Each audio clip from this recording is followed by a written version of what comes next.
인명은 제천이라는 말이 있죠. 사람의 생명이 하늘에 있다 그런 뜻입니다. 그런데 요즘은 나이 들면서 남자들은 인명은 제처라고 한다는군요. 그래서 사람의 생명은 아내에게 있다 그렇게 말한답니다. 뭐 아내도 비슷하지 않겠나 생각합니다. 나이 들어가면서 사람들이 이렇게 점점 약해지고 초라해지고 의존적이 된다 그런 말입니다.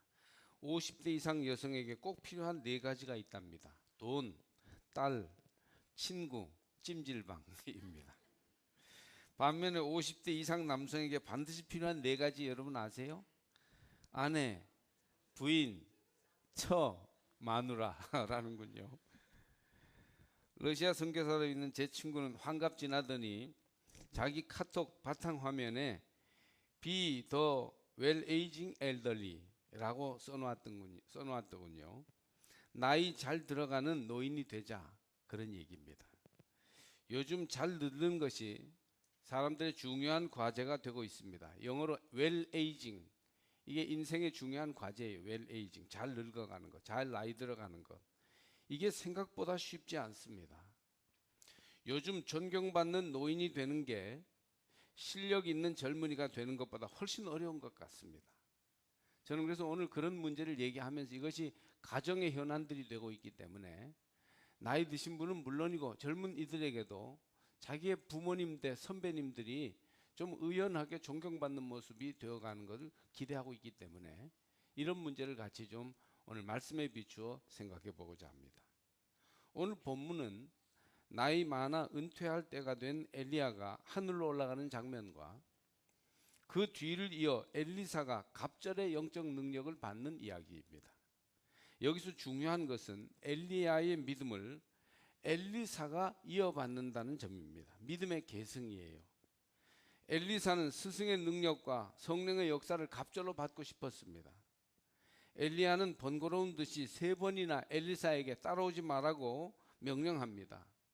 그러나 엘리사는 역시 3번이나 여호와의 살아계심과 당신 영혼에 살아있음을 두고 맹세하면서 내가 당신을 떠나지 아니하겠나이다 라고 악착같이 달라붙습니다. 엘리야는 제자 엘리사의 간청을 못 이겨 마침내 이렇게 묻습니다. 제가 9절을 세번역으로 읽어드리면, 주님께서 나를 데려가시기 전에 내가 네게 어떻게 해주기를 바라느냐, 그렇게 엘리야가 말하죠. 여기에 대해서 엘리사는 스승님이 가지고 계신 능력을 제가 갑절로 받기를 바랍니다 라고 대답합니다.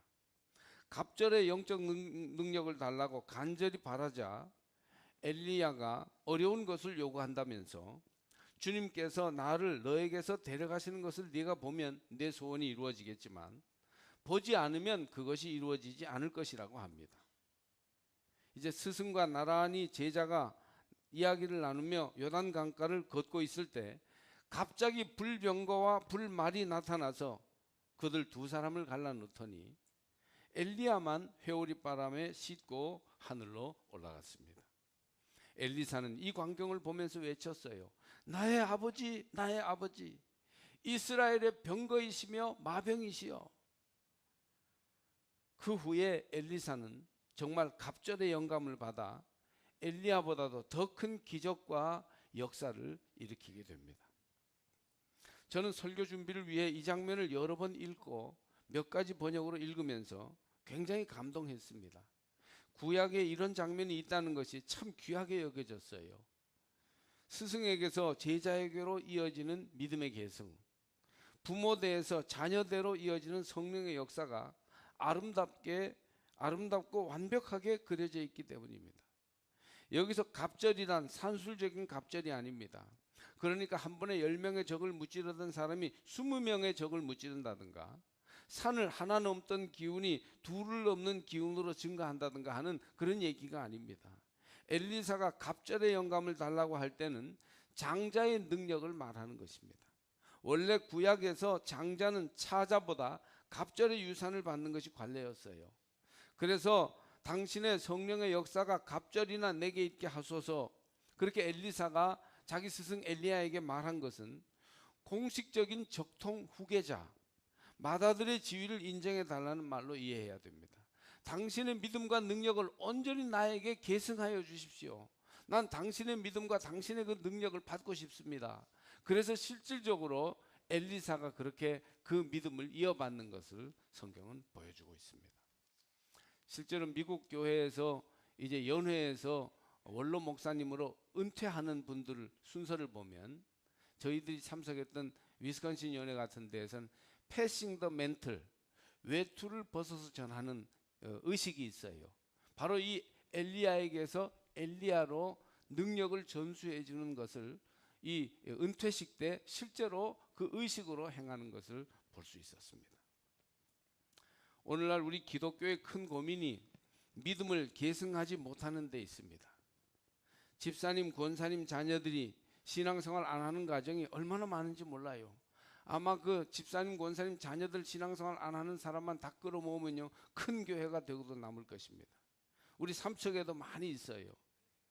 열심히 공부시키고 새벽마다 눈물로 기도하여 키워놓았더니 외지에서 세속 문물에 젖어 부모님의 믿음을 한갓 귀찮은 굴레로 여기고 그런 뒤떨어진 것을 왜 가지고 있느냐는 식으로 하는 자녀들이 얼마나 많은지 모릅니다.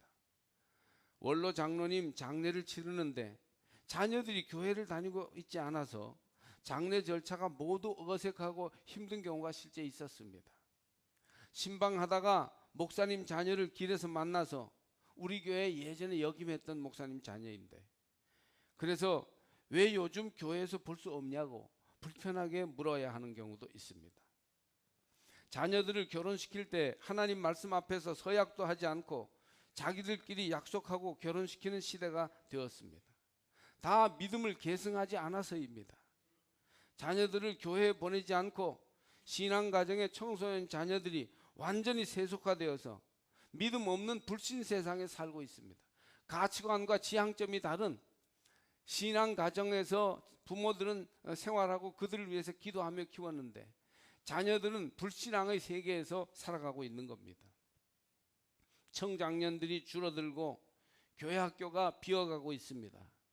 믿음을 계승하기는커녕 어른들 가운데도 그 믿음의 계승을 가로막고 있는 사람들도 있습니다. 그러면서 자기가 어떤 역할을 하는지 알지 못하는 거예요. 대부분 자녀들에게 믿음을 계승하지 못하는 것은 먼저 믿는 어른들에게 문제가 있기 때문입니다. 어버이들, 어른들은 자녀들, 아이들이 마음에 상처를 입히지 말아야 합니다. 청소년들의 사회 문제는 거의 다 가정 문제에서 비롯되며 이는 바로 어른들 문제입니다. 소년원에 수용된 아이들을 조사해 보면 대개 결손 가정 및 불우한 가정 출신들이 많습니다. 뭐 불우하다고 해서 자녀들이 다 그렇게 되라는 법은 없지만 그런 영향이 상당히 미치는 것이지요. 건강하지 못한 가정이 비행 청소년들의 온상이 되고 있음을 우리는 많이 보고 있습니다. 부모가 이혼한 가정의 자녀들 중에서도 잘 자라는 애들이 물론 많지요. 그러나 훨씬 세심한 돌봄을 베풀지 않으면 바르게 자라기 어렵습니다.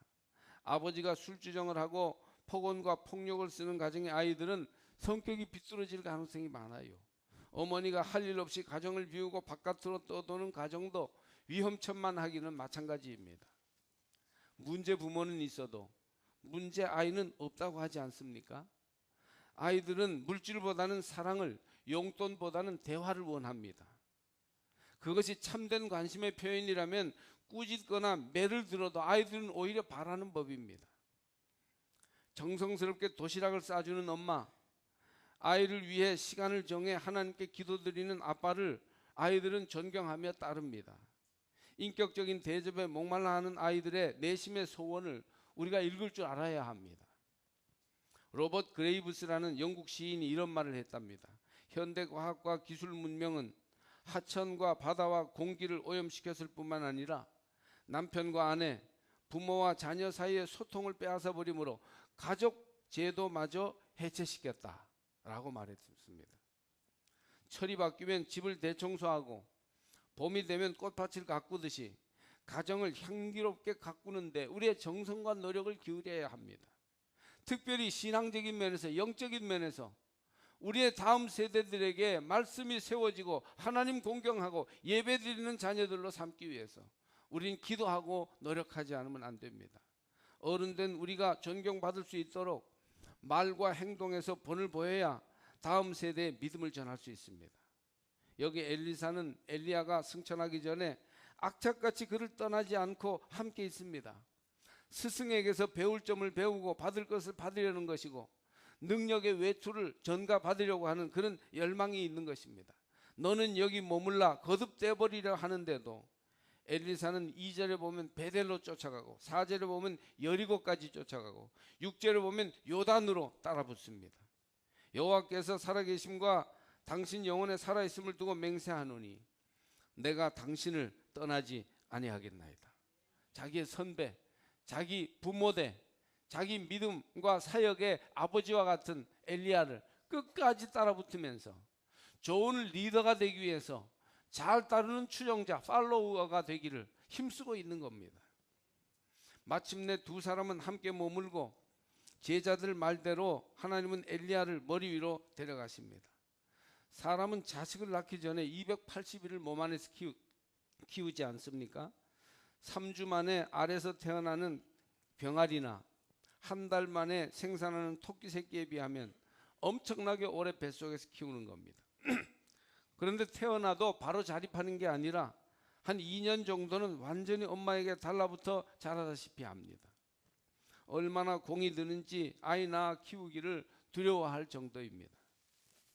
소나 얼룩말은 출생 후 두어 시간만 되면 스스로 먹이 활동을 하고 시속 10km로 달릴 수 있다고 합니다. 아이가 그렇게 되려면 초등학교 갈 나이는 되어야 합니다. 낳기보다 기르기가 힘들고 기르기보다 가르치기가 어렵습니다. 자녀를 방탕한 이방인으로 되는 대로 키우지 않고 주의 교양과 말씀으로 양육하는 일은 결코 쉽지 않습니다.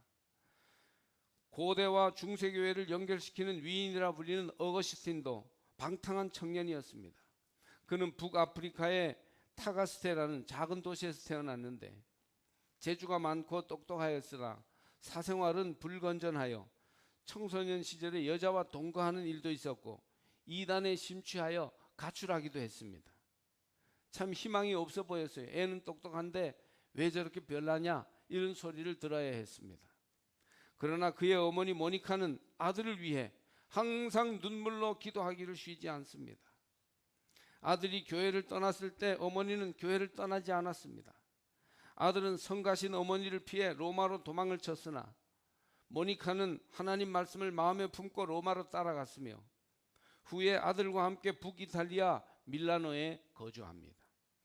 그곳에서 존경받는 주의 종 암브로스 감독을 만나게 되는데 그의 감화를 받아 기독교 신앙으로 들어와서 회심하고 마침내 큰 학자요 존경받는 목회자가 됩니다.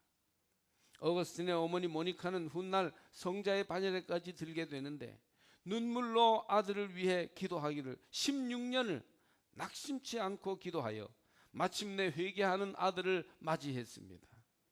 참회록에서 어거스틴은 하나님이여 내가 하나님의 아들이 되었다면 이는 오직 주께서 내게 경건한 어머니를 주신 까닭입니다 라고 회고했습니다. 유대의 격언에 하나님은 자신을 대신하여 가정마다 어머니를 주셨다고 말합니다. 물론 아버지에 비해서 어머니의 사랑이 더 극진하고 또 실제적인 것은 사실입니다만 아버지에게 대해서 말해도 이것은 틀린 말이 아닙니다. 주의 교양으로 우리 자녀들을 양육하여 갑절의 영감을 가진 믿음의 사람으로 키우려면 그 부모가 믿음의 사람이 되어야 하고 그 가정이 무엇보다도 신앙의 장막이 되어야 합니다. 요즘 어머니들이 나이 들어가면서 자식들 앞에서 집안의 재정을 장악하려고 하고 내가 집안에 돈보따리를 쥐고 마음대로 휘두른다는 것을 무슨 공정이나 된 듯이 자랑하는데 여러분 그걸 자랑하지 마시고 믿음을 장악하고 가르치며 영적 분위기를 주도하는 어머니가 되는 것을 자랑하기 바랍니다. 나 때문에 우리 가정이 가정 예배 드리는 가정이 되었다. 기도하는 자녀들이 되었다. 이걸 자랑할 수 있으시기를 바랍니다. 주후 4세기의 교부 크리소스톰은 세상 것을 위해서는 자녀를 학교에 보내며 온갖 정성을 다 기울이면서도 그 자녀로 하여금 주 안에서 살 수 있도록 종교 교육을 시키지 않는다는 것은 얼마나 모순된 일인가 라고 탄식했습니다. 구세군의 아버지 윌리엄 부스는 우리는 마귀보다 먼저 손을 써서 어린이들이 죄악에 물들기 전에 선을 배우도록 해주어야 한다고 역설했습니다. 과연 우리 자녀들이 똑똑하기는 하나 하나님 경외하는 종교심, 믿음을 가진 자녀들로 자라게 하는 것인가? 아니면 정욕과 죄악에 물들어 자기의 똑똑한 머리로 남을 이기고 바른 데 힘쓰는 그런 자녀로 키우고 있는 것인가? 우린 진지하게 물어보아야 합니다. 사무엘서에는 역전의 복음이 나오고 있습니다. 역전된 역사가 있어요. 아기를 낳지 못해 가정에서도 따돌림 당하고 무시당했던 한나가 하나님께 기도하여 응답의 아들 사무엘을 얻습니다. 남편의 사랑을 받지 못한 실제적인 흙수저였던 여인이 남편의 첫 분인날을 물리치고 가정의 금수저가 된 것은 자식을 성전에 바치고 믿음으로 잘 키웠기 때문입니다. 하나님의 아들로 자식을 여겨서 성전에서 자라게 했고 나시린의 서약을 태어나기도 전에 합니다. 하나님은 맏아들을 성전에 바침으로 약속을 지킨 한나에게 3남 2녀를 더 주어서 그 가정의 실질적인 주인공으로 세우십니다. 하나님만 바라보고 믿음의 지조를 지키며 살면 하나님께서 우리 인생을 역전되게 하십니다. 사무엘은 이스라엘의 전무후무한 거물이 되지 않습니까? 선지자요 제사장이며 왕권까지 가진 사사가 되어 사사시대와 왕조시대를 잇는 아주 역사의 중요한 역할을 사무엘이 감당하는데 그것은 바로 한나가 신앙으로 자녀를 키운 까닭입니다. 그러나 이 시대에 제사장으로 커다란 권한을 가지고 있었던 엘리는 원래는 가정의 금수저, 나라의 금수저였죠. 그런데 흙수저로 떨어진 대표적인 인물입니다. 두 아들 홈니와 비느하스가 있었는데 대제사장의 아들이고 성직을 이어받을 위치에 있었음에도 불구하고 성전에서 일하는 여인들에게 여호와께 드릴 예물을 미리 달라고 졸라서 억지로 뺏어 먹습니다. 하나님의 예물에 함부로 손을 대는 엄청난 악을 어릴 때부터 저지르는데 이것을 엘리가 귀엽다고 방관하고 있습니다. 그뿐 아니라 회막문에서 수종 들던 여자들을 성추행했습니다. 우리로 말하면 주일날 한두 번 예배 빠지는 거 그냥 방치하고 두고 보다가 나중에는 정식으로 하나님을 대적하며 죄 짓는 것을 감당하지 못하게 된 셈입니다. 사무엘상 2장 12절에 보면 엘리의 아들들은 행실이 나빠 여호와를 알지 못하더라 라고 합니다. 물론 여호와를 모를 리가 없죠. 성전에서 자랐는데 이론적으로는 무신론이 아니었어요. 그러나 그들은 행함으로는 무신론이었습니다. 마치 하나님이 없는 듯이 함부로 행하고 있기 때문이죠. 엘리의 두 아들 홈니와 비느하스는 같은 날 같은 시간에 즉사합니다. 두 아들이 죽고 법궤도 블레셋에게 빼앗겼다는 소식을 듣고 바로 엘리 제사장도 충격을 받아 의자에 앉았다가 뒤로 넘어가서 목뼈가 부러져 죽었습니다. 그래서 한날 부자 세 사람이 동시에 죽는 비참한 운명의 주인공이 됩니다. 이처럼 당대의 금수저 가문이 한순간에 흙수저가 되어버렸어요. 도대체 엘리 제사장이 무슨 잘못을 그리 했기에 이토록 하나님의 진노를 받은 것일까요? 사실 엘리 자신의 죄가 그리 큰 것은 아니었어요. 그는 하나님을 경외하는 제사장이었고 거룩한 의무를 나름대로 잘 감당한 사람입니다. 그러나 그의 죄는 본인의 죄보다는 자녀들을 말씀으로 양육하지 못한 죄, 모범을 보이지 않은 죄, 잘못을 꾸짖어 바로잡지 못한 죄입니다. 이 죄가 얼마나 큰지 엘리 가문에 엄청난 저주가 임하고 말았습니다. 엘리야가 겉옷을 말아 물을 치매 물이 이리저리 갈라지고 마른 땅 위로 두 사람이 건넙니다. 엘리야가 불병거를 타고 승천하자 엘리사는 그 자리에서 선지자의 권위와 믿음을 계승합니다. 위대한 장면이죠. 이후 엘리사는 엄청난 기적을 행하고 말씀을 펼치는데 스승 엘리야보다 더 큰 일을 해냅니다. 엘리사는 물 근원을 고치고 죽은 아이를 살리며 가뭄을 그치게 합니다. 나아만 장군을 고쳐주는 것도 엘리사의 하나님으로부터 받은 능력이었습니다. 여러분, 신앙생활을 오래 하셨습니까? 교회에서 중요한 직임을 맡아 섬기고 있습니까? 우리 가정은 다 삼척제일교회에 속해 있다고 자부하십니까? 그러나 우리 아들이 혹시 엘리의 아들과 같이 되어 있는 것은 아닌지, 우리는 엘리 같은 사람들로서 참된 믿음을 자녀들에게 물려주지 못하고 있는 것은 아닌지 심각하게 물어보아야 합니다. 우리의 다음 세대들이 우리처럼 믿음을 경험하며 하나님의 사랑 가운데 지금 커 올라오고 있는지, 그렇지 못하다면 그 책임이 내게 있는 것은 아닌지를 물어봐야 합니다. 엘리사는 물 근원을 고치고 놀라운 역사를 일으켰는데 그것은 바로 자기의 스승 엘리야로부터 하나님의 권능을 이어받았기 때문에 믿음의 계승이 엘리사로 하여금 이 일을 할 수 있게 했던 것입니다. 여러분은 그냥 나이 들어가는 노인입니까? 다음 세대에 믿음의 유산을 물려주고 존경받는 어른입니까? 여러분은 그냥 나이만 들고 있습니까? 아니면 훌륭하게 성숙하며 발효되어 온전함을 향해서 나아가고 있습니까? 어떤 목사님의 글을 제가 인용하겠습니다. 노인이 많으면 사회가 병약하여지지만 어른이 많으면 윤택해집니다. 시간이 흐를수록 부패하는 음식이 있고 발효하는 음식이 있듯이 사람도 나이 들수록 노인이 되어버리는 사람이 있고 어른이 되는 사람이 있습니다. 노인은 나이를 날려버리는 사람이고 어른은 나이 먹을수록 성숙해지는 사람입니다. 노인은 더 이상 배우려 하지 않지만 어른은 어린 사람에게도 배우려 합니다. 노인은 아직도 채우려 하는 욕심을 가지고 있지만 어른은 비우고 나눠주려고 합니다. 노인은 나이 들수록 자기만 알지만 어른은 이웃을 배려합니다. 노인은 나를 밟으면 가만두지 않겠다고 큰 소리 치지만 어른은 나를 밟고 올라서라 그렇게 말합니다. 노인은 다른 사람과 자신을 비교하지만 어른은 나다운 아름다움을 찾아가는 사람입니다. 노인은 겉모습이 늙어가는 것을 슬퍼하지만 어른은 속사람이 충만해지는 것을 즐거워합니다. 깊이 성숙되는 그가 좋은 시를 씁니다. 속사람이 주님을 닮은 향기로운 어른들이 사회를 빛나게 합니다. 여러분은 노인입니까? 어른입니까? 여러분은 여러분의 다음 세대와 젊은이들, 여러분의 자녀들에게 믿음을 계승하고 있습니까? 그 믿음을 가로막고 있습니까?